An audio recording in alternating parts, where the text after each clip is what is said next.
that fun, Jade? You like swinging? Kind of like our whole story that I created, like a little photo album. There's like maternity, seeing her sister for the first time, more maternity, announcing pregnancy for number 2. Not me, Mama. That's Gia. There's a good one, pregnancy test. 6 months after the transplant is whenever we tried our first embryo transfer, and I ended up getting pregnant the first try. So it was super exciting, but at the same time I was scared because of all of the unknowns, and if I had a question or if I had like a weird pain or something, you know, I'd bring it up to the doctors, and it's like I wouldn't always get an answer because it's new to them also. So we kind of literally had to take each day, day by day, but everything was just, we had no complications, and I couldn't be more grateful. It kind of feels like I overcame a milestone, you know, because I look at myself now and how happy I am, and I have everything that I wanted back then.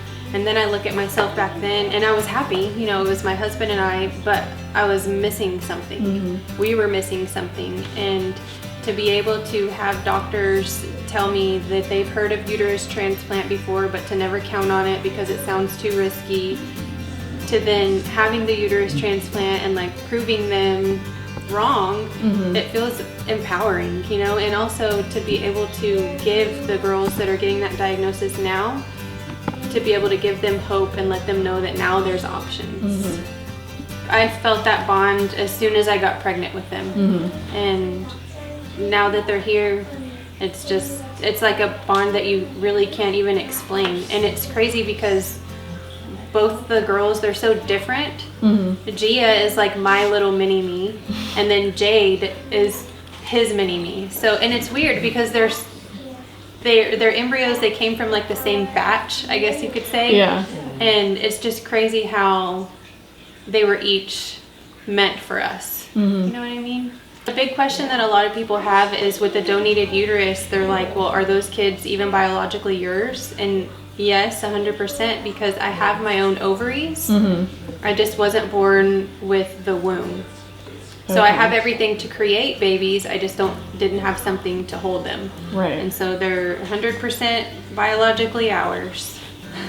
We're done with the trial now. I had my 2 girls, I had the hysterectomy, and so I'm done with the medications, but meeting her felt like it was like completing the whole journey, you know? And not only that, but like we found out we live in the same city, so.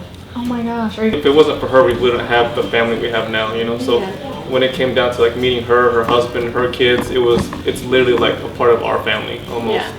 So we have a lot of catching up to do. It's been 4 years, and there's a lot of thoughts, and there's no amount of time that we could have spent there. We love being able to share our story and give other people hope and just spread awareness also. Yeah.